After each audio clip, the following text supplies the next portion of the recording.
The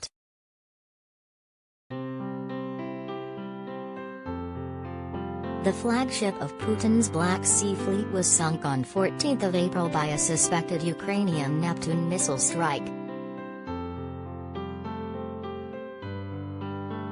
Russia has still not acknowledged the huge death toll, so far only admitting one casualty from the embarrassing blow to the Kremlin war effort.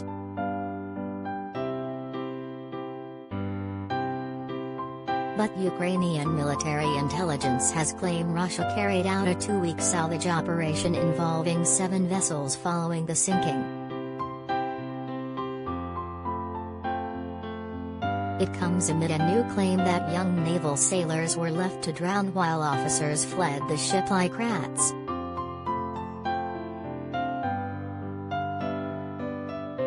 They retrieved the bodies, removed all the equipment that was classified, and cleansed this cruiser, said Vadim Skibitsky, spokesman for the Kyiv Defense Ministry's main intelligence directorate.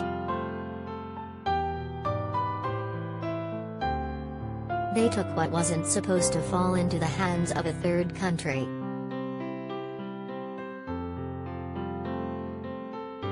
Ishisfoit Telegram channel added, "It is completely unclear what happened to the bodies next." The latest claims confirmed an earlier Russian assertion that the whole vessel sank while under tow towards naval port Sevastopol.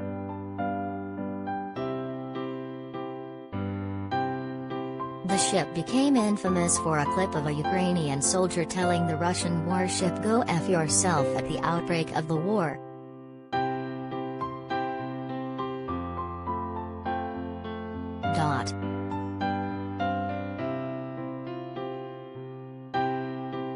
The reported gruesome operation to retrieve the dead amid after rising fury from relatives of the crew over an alleged cover-up by the Russian authorities over the fate of many sailors, a large proportion of whom were conscripts.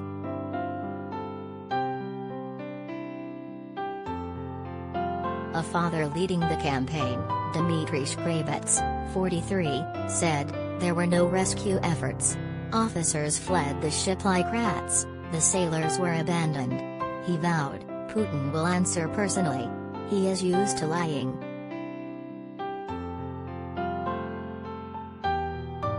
He told Putin, "You'll answer."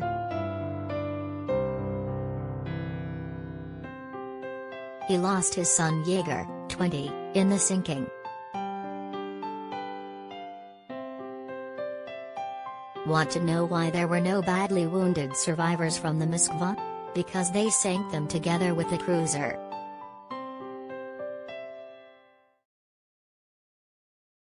They couldn't tug the ship to Sevastopol, because everyone would realize what happened, so overnight from 13 to 14 April they pulled it further south, and sank it. This is the naked truth. The scary, awful truth, and he'll prove it.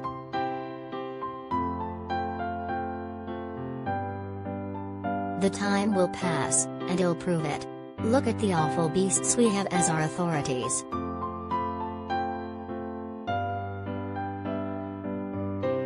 He confirmed his son was a conscript who had not signed a contract as a career member of the Navy, like many others on the vessel.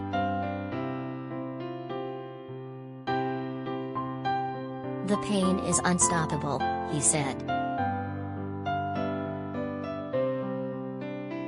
"Were Yegor to have signed a contract, I would have been quiet, because that would mean he was trained and ready for war, but he didn't, and there are so many like him."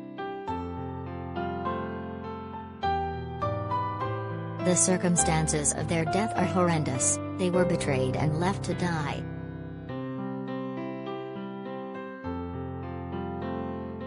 And now the top military officers must be fired. The time will come, and he'll publish a big investigation about what happened.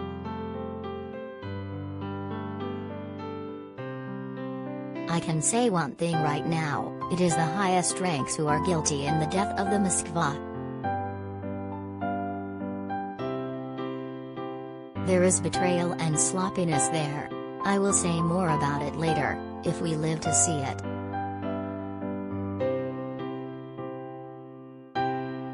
Our health got shaken by this because of the nerves. I am not the enemy to my country.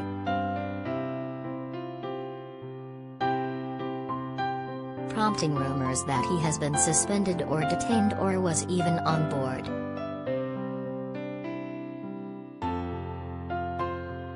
But fleet sources say he remains at his desk but not in the mood to attend events.